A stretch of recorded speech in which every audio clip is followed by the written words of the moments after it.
Bonjour Pascal. Bonjour Françoise. Alors donc aujourd'hui tu es venu nous présenter le tome 2 de Opération Rastaquouère. Oui. Ta grande bande dessinée qui a connu un grand succès. Un succès inattendu, on va dire ça comme ça. Bien. Alors avant de nous parler un petit peu de ce tome 2, est-ce que tu pourrais nous résumer un petit peu le tome 1 et voir un petit peu comment ça a évolué? Alors, dans le tome 1, notre héros, Rastaquouère, est un agent double qui est infiltré par une société secrète landaise dans les arcanes poétiques, les arcanes associatifs parisiens. Et par un stratagème, il va réussir à finalement à faire retourner une législation qui est un petit peu ennuyeuse pour les Landais. Voilà. Donc le thème est quand même assez humoristique. Très humoristique, oui. Et finalement, ça a beaucoup plu, ça a étonné, mais ça a beaucoup plu. Alors oui, ça a beaucoup plu parce que il y avait déjà beaucoup de personnages locaux de Saint-Sevé et d'Agenouaux dans la bande dessinée. Voilà. Et bien entendu, dans le tome 2, il y en a encore plus.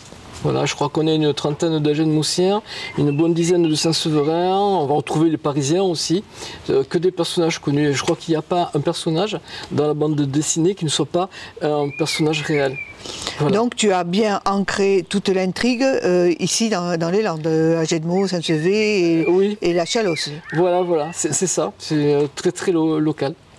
Alors, je ne vais pas te demander de nous raconter, parce qu'il faut quand même que quand on lit un livre, qu'on ne sache pas ce qui s'y passe réellement.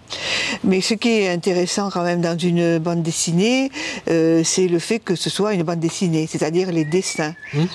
Alors, est-ce que tu pourrais nous expliquer comment tu en es arrivé là pour faire la première d'une part, la seconde d'une part, et quelles sont les techniques que tu emploies? Bien sûr, alors j'avais fait le premier parce que je m'amusais à faire des carnets de voyage.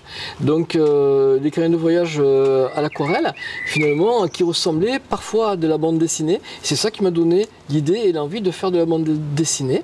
Et finalement, la technique est assez longue, voilà, parce qu'une fois qu'on fait une planche en aquarelle, une fois qu'elle est terminée, ce n'est que la moitié du travail, puisqu'après il y a tout un traitement qui va se faire informatiquement.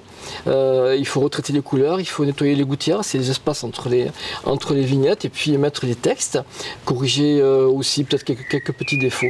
Voilà, Donc il y a, par rapport à un roman classique, on peut dire, il y a quand même un double travail. C'est-à-dire qu'il y a quand même le texte lui-même, et après l'image qui correspond. Voilà, c'est ça. Il faut s'imaginer évidemment les textes et puis les cadrages. Finalement, ce que je fais en tant que bénévole à Canal Achat me sert énormément parce que finalement, une vignette ressemble à un plan de caméra. Voilà, c'est un double travail. Après, c'est un grand plaisir. Honnêtement, c'est un très grand plaisir. Alors, pour te dire, Françoise, l'histoire débute juste après, un an juste après la fin du tome 1. Oui. Et c'est la suite vraiment la suite du tome 1. Par un coup du sort, le stratagème de la société secrète landaise finalement se retourne un petit peu contre eux et ils vont être obligés de s'allier avec leurs anciens adversaires pour essayer de trouver une solution parce que le but qui est arrivé n'était pas celui qui était vraiment recherché et donc ils vont devoir lutter et à nouveau avoir des idées Donc il faut avoir lu quand même le tome 1. Ah oui, il faut avoir lu le tome 1. Vraiment, il faut avoir lu le tome 1. D'ailleurs, je conseille aux personnes qui n'ont pas lu le tome 1, bien entendu, de faire la démarche, bien entendu. D'accord. Et tu as parlé tout à l'heure d'un certain nombre de personnages agenmoussiens que tu as croqués, en fait. Oui. C'est ça. Et alors, tu peux en nommer quelques-uns? Ah ben oui, il y a Françoise, qui est en face de moi, voilà. Ouais. Et donc, je me suis amusé d'ailleurs beaucoup à faire un jeu de miroir. On va trouver un jeu de miroir sur des dessins, sur des vignettes. Un jeu de miroir dans le bureau de Gabriel Attal, un jeu de miroir chez Christophe, notre coiffeur bien connu d'Agenmot, mais aussi un jeu de miroir par rapport à l'histoire, par rapport à ce qui va se passer dans la vie réelle. Par exemple, cette scène-là que nous sommes en train de vivre, elle est dans le Rastaquouère. Voilà, puisque évidemment, j'avais un petit peu prévu. Donc je me suis amusé à faire un plan marketing pour la sortie du Rastaquouère numéro 2, que l'on va retrouver dans le Rastaquouère numéro 2, qui se présente comme étant en mage, puisque maintenant il est propulsé mage par les événements. Voilà, et en fait, ce jeu de miroir, on va le retrouver un petit peu à tous les niveaux. Et on va avoir des images dans les images et on va avoir des blagues dans les blagues. Il faut le lire à plusieurs niveaux. Voilà. D'accord. Ouais. Et pour finir, Rastaquouère, tu avais choisi ce nom. Ouais. Tu peux nous dire pourquoi tu avais choisi ce nom? Ben voilà, tout simplement parce que quand j'étais gamin, avec mon frère, avec Jean, notre grand-mère nous traitait de Rastaquouère tout le temps. Et après, Valérie est arrivée un petit peu plus tard, c'était la petite dernière.